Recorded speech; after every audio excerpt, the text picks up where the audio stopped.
The whisper in the dark. There was a whisper in the dark, a voice, faint, distant, yet unmistakably familiar, calling his name. Elias. His eyes snapped open. His breath came in short, shallow bursts, his chest rising and falling as if he had been drowning in his own thoughts.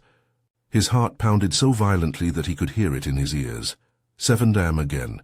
For the past few months, he had been waking up at this exact hour. No matter how exhausted he felt when he went to bed, his body jolted awake at this ungodly time. His mind swarming with thoughts he couldn't escape. The room was dark except for the dim amber glow from the streetlight outside, casting long, restless shadows on the walls. Rain drummed against the window, steady yet relentless, filling the silence with an eerie rhythm. Elias turned his head toward the phone on his nightstand. No new messages, no missed calls. The screen was as empty as his house had felt these past few years. He wasn't sure why he even checked anymore. His children were busy with their own lives. They had families, careers, responsibilities. They called when they could, which was to say, not often. He exhaled slowly, rubbing his face with his hands. 73 years old, and for the first time he truly understood what loneliness felt like. It wasn't just about being alone in a house that was once filled with laughter and warmth. It was about feeling like he was fading, like the world was moving forward, while he remained stuck in place, forgotten by time. Margaret had been gone for 5 years now. 5 long, quiet years. Some nights he still rolled over in bed, half expecting to find her there. But all that greeted him was the cold, empty space beside him.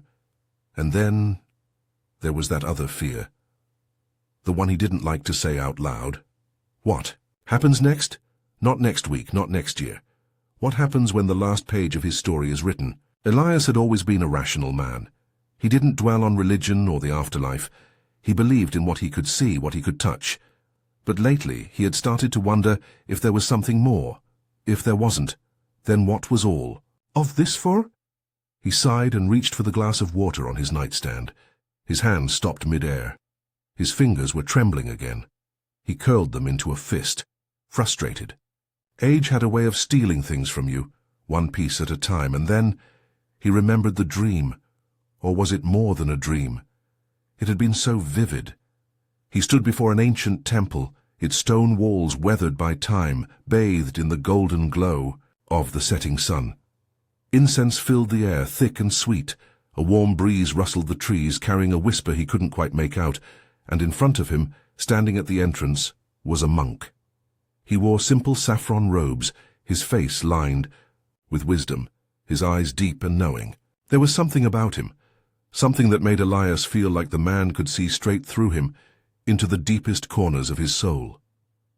"You are looking for peace," the monk had said, his voice neither young nor old, but timeless.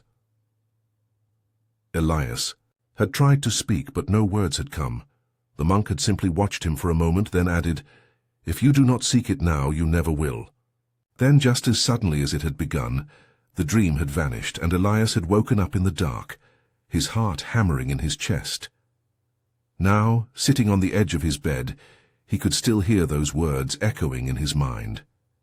"If you do not seek it now, you never will." He swallowed hard. Had it been just a dream, or was it something more?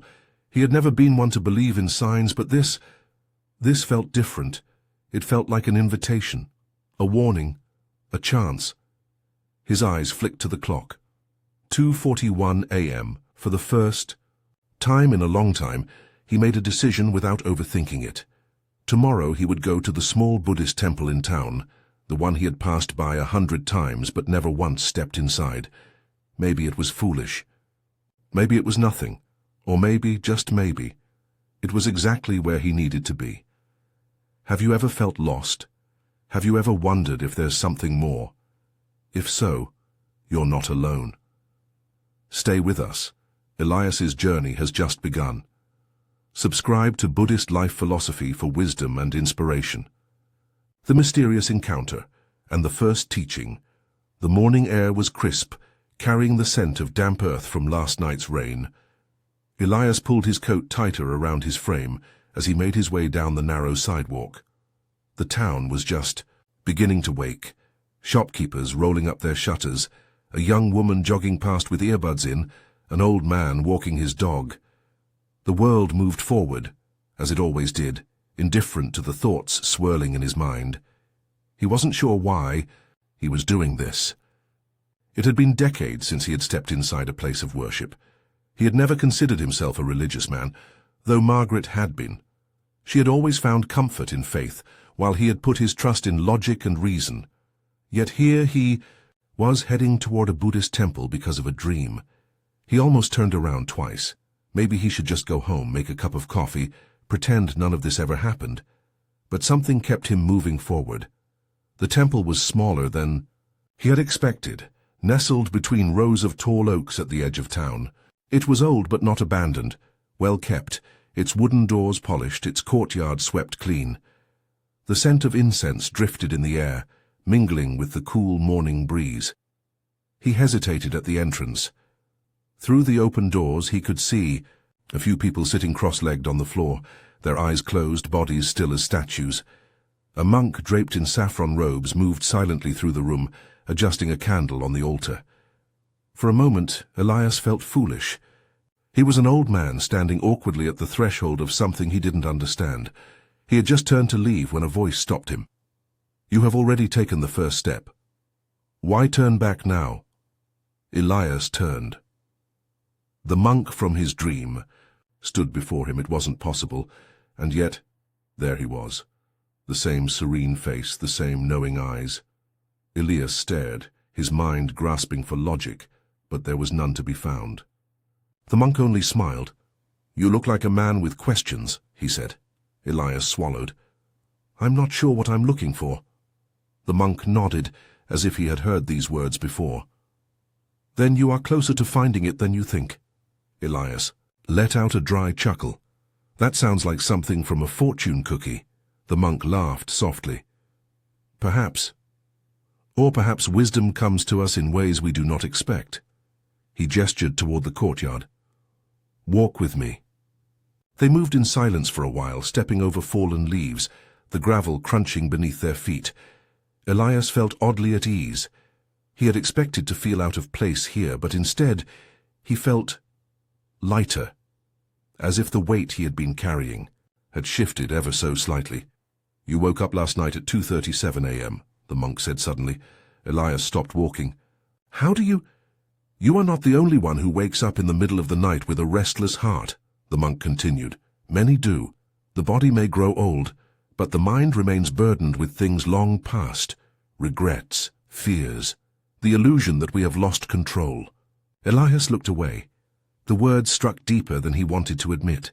The monk picked up a small pebble from the ground, rolling it between his fingers. "There is a teaching that may help." He extended the pebble toward Elias. "Hold this."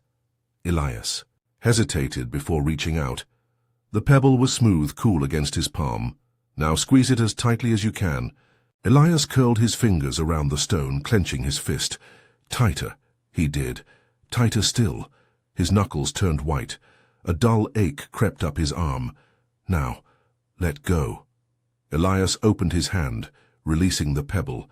His fingers throbbed. Sore from the effort. The monk smiled. "That is what the mind does when it clings to the past. We hold on so tightly, convinced that we must, but in truth all we do is hurt ourselves." Elias stared at his open palm. The skin was red where the pebble had pressed into his flesh. He flexed his fingers slowly, feeling the lingering tension fade. "The first step to peace," the monk said, "is learning to let go." The words settled over Elias like a quiet revelation.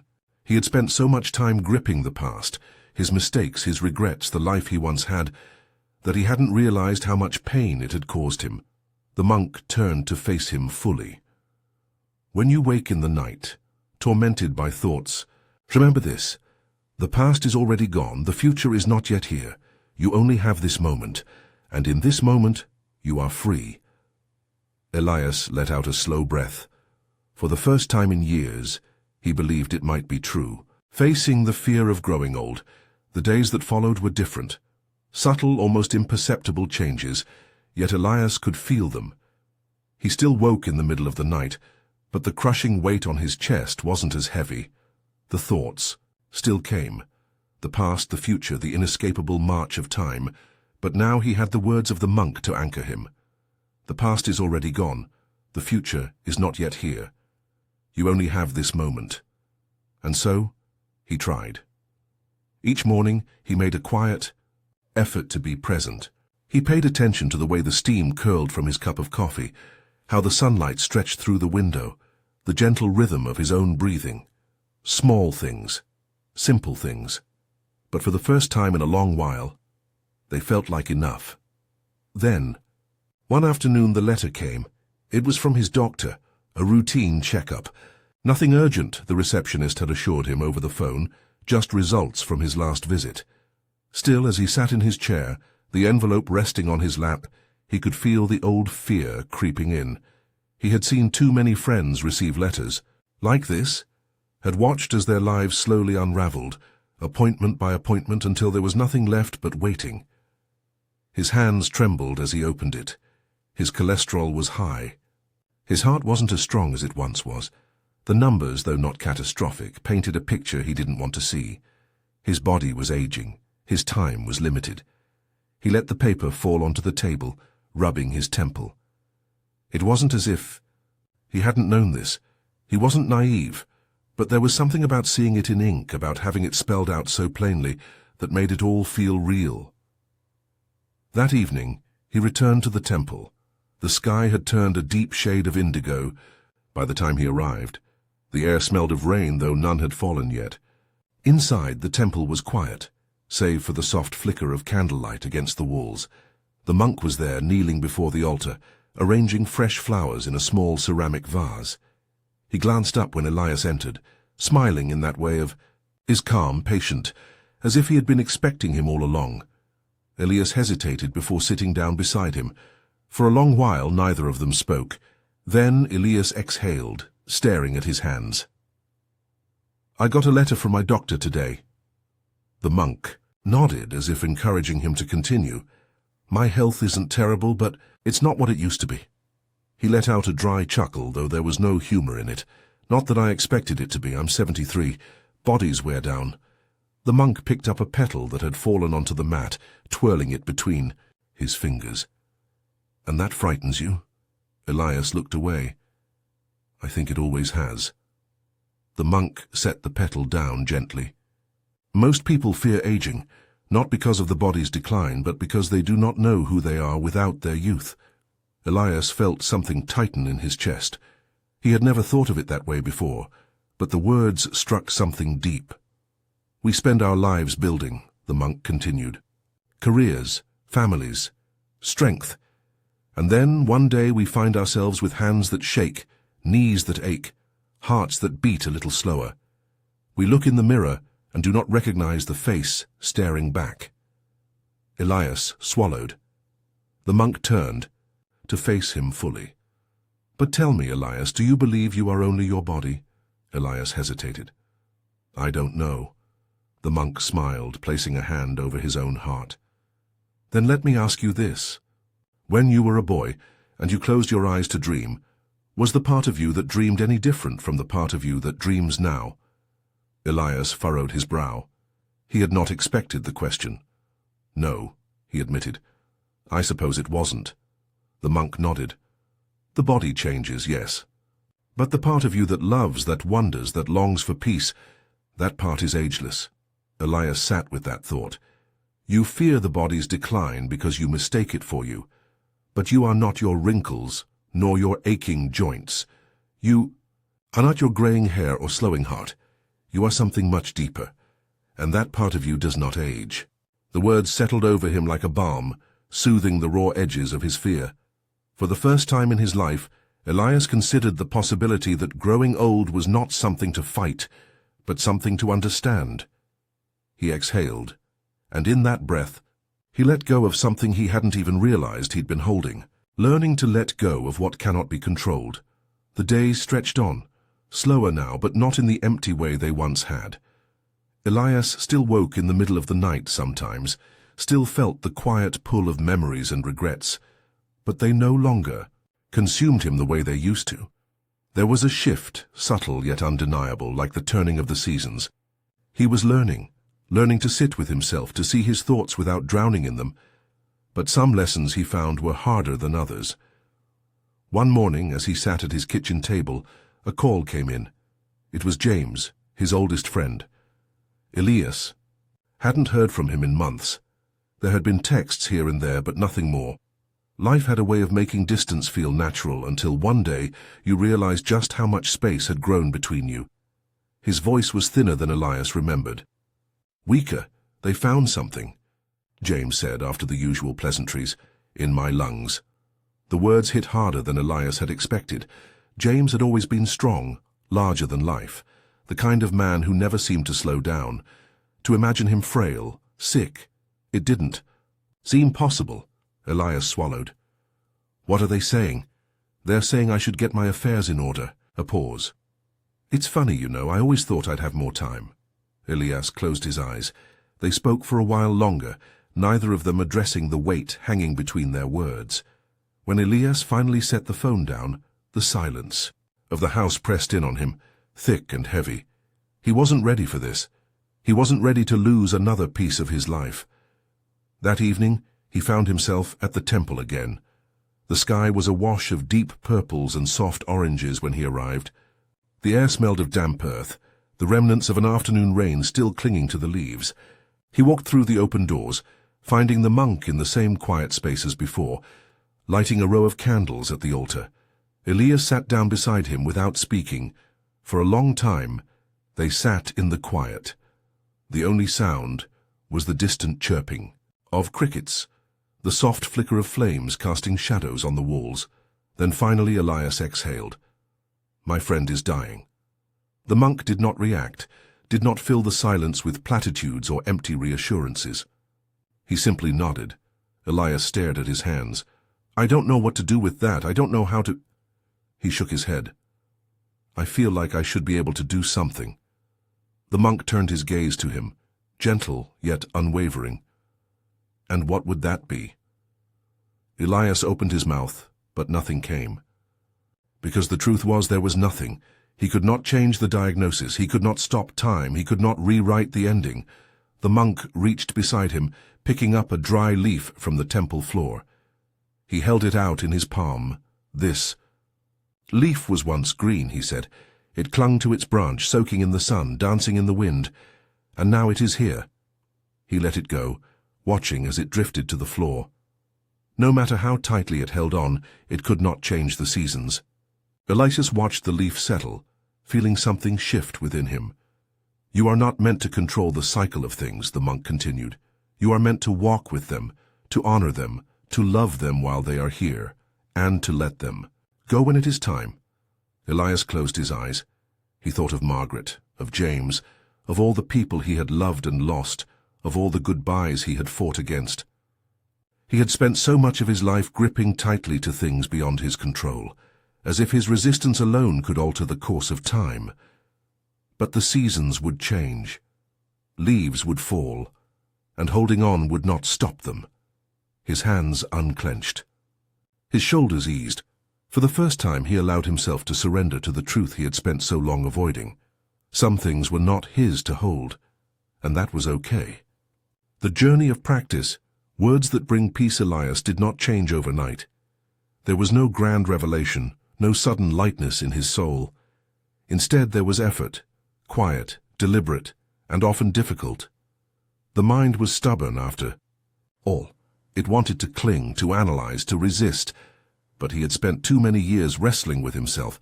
Now he was learning something new. He was learning how to let go. He returned to the temple often, not always to speak, but to sit, to watch the way the light shifted on the wooden floors, to listen to the distant hum of chanting, to feel the rise and fall of his own breath. Some days peace came easily. Other days the past would press against him like an old wound, reminding him of things he could not change. But he stayed.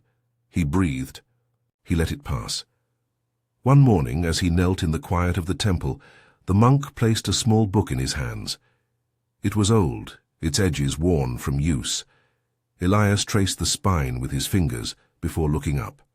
These are words that have comforted many, the monk said. Perhaps they will do the same for you. Elias nodded, though he wasn't sure what he expected to find. He took the book home, setting it on his nightstand. That night, when sleep refused to come, he reached for it. The first words he read were simple, yet they settled over him like a warm hand on his shoulder. The past is already gone. The future is not yet here. You only have this moment. He closed his eyes, letting the words sink in. He had spent so much time elsewhere, in the years that had already passed, in the days that had yet to come. But in this moment, in this breath, he was here.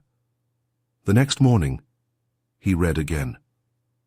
Happiness does not depend on what you have or where you are. It is found within the mind that knows how to be at peace. He sat with that thought as he drank his coffee, as he watched the world move beyond his window.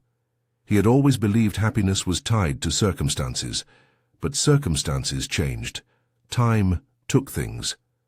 Perhaps peace was not about holding on, but about being steady enough to remain whole, even as the world shifted around him.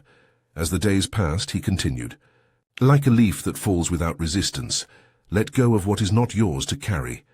When worry crept in, when the weight of things beyond his control threatened to pull him under, he would close his eyes and repeat the words. It was not a command, not a demand to force himself into stillness, but an invitation, a gentle reminder that he did not need to fight what could not be fought. On the nights he still woke at 2:37 a.m., the silence pressing in around him, he would reach for the book instead of his thoughts. Breathe in, you are alive. Breathe out, you are free. And so he breathed. Somewhere in the quiet of his new practice, something within him softened. The days did not change. His body still ached, his hands still trembled, time still moved forward, but his heart no longer resisted the tide. He was learning step by step how to live differently, not by holding on, but by finally, gently, learning how to let go. The transformation and the final test. Elias no longer feared the quiet. What once felt like an unbearable emptiness had become a kind of sanctuary. He had learned to sit with his thoughts without drowning in them, to welcome the past when it knocked, but not invite it to stay. The teachings had settled within him, not as mere words but as a way of being. Still, life had a way of testing what we think we've learned. One afternoon, as he was finishing his tea, the phone rang. It was his son, Daniel. He rarely called without a reason. Dad, his voice was hesitant. I've been thinking, maybe it's time we talk about you moving in with us, or at least looking at a place where you'd have more care. Somewhere safer. Elias felt a stillness settle over him, but it was not the peaceful kind. He knew his son meant well. He knew logically that it was a conversation that made sense. But hearing the words out loud made something tighten in his chest. He had spent his life building a home, a place that held memories in every corner. Margaret's favorite chair by the window, the scuff marks on the kitchen floor from years of family dinners, the worn books on his shelves, each one touched by time, by moments of laughter, by nights spent lost in their pages. His first instinct was to resist, to tell Daniel that he wasn't some frail old man who needed looking after, that he was fine on his own, that this house, his house, was his last piece of independence, and he wasn't ready to let it go. But then he caught himself. He felt his hands curl into fists, the same way they had clenched around the pebble in the temple courtyard. Holding on too tightly only brings pain. He closed his eyes, breathing in deeply. When he spoke, his voice was steady. Daniel, I hear you, he said. I know you're worried, and I know you only want what's best for me. He let out a slow breath. Let me sit with this for a little while. They spoke for a few more minutes before hanging up. Elias set the phone down and sat in the stillness. His first reaction had been fear. Not fear of leaving the house itself, but of what it represented. A chapter closing, a shift he could not control. For a long time he simply sat.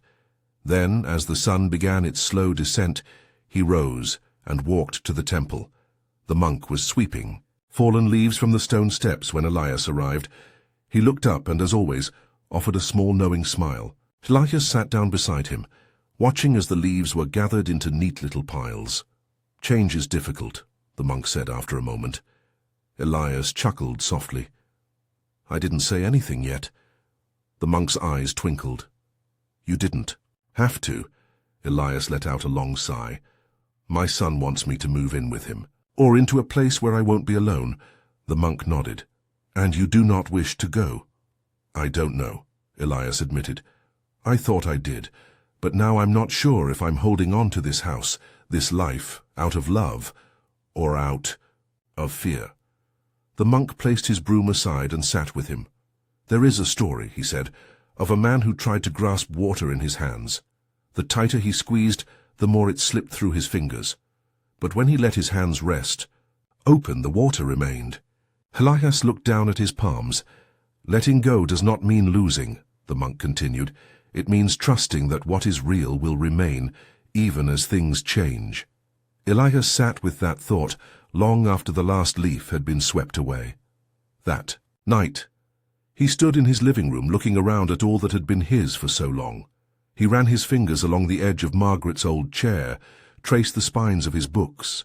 He let the memories rise without clinging to them. Then he whispered a quiet thank you, and in his heart he knew. When the time came, he would open his hands. A life well lived. The day Elias left his house for the last time, the wind was gentle, carrying the scent of autumn leaves through the air. He stood at the doorway, looking out at the world he had known for so many years. There was no sadness, no aching in his chest, only a quiet understanding that this, too, was part of the journey. He had spent a lifetime holding on, clutching to memories, to fears, to the illusion that he had control over things that were never his to keep. But he had learned. He had learned to sit with himself, to make peace with time, to loosen his grip on the things that had weighed him down. As he stepped outside, he felt lighter, not because he had lost something, but because he had finally learned how to let go. His son greeted him with a warm smile, and Elias smiled back, not out of obligation, but because he truly meant it. Life was not about the walls that surrounded him, but the presence he carried within himself, and that presence, that peace, was his to keep, no matter where he went. Not long after settling into his new home, Elias returned to the temple one last time. He sat with the monk, not to seek answers, but simply to be. You are at peace, the monk observed. Elias nodded. For the first time in a long while, the monk smiled. Then you have learned the greatest lesson of all. Not how to change life, but how to live it as it is. Elias closed his eyes, feeling the breath in his lungs, the steady rhythm of his heart. He was still here. He was still living. And for the first time that was enough. A message for you: life is always changing. We grow older, we lose things, we face moments we cannot control. But peace is not found in resisting the flow of time. It's found in learning to move with it. Let go of what no longer serves you. Be present in the moments that are given to you. And above all, trust that even as things change, you are never truly lost.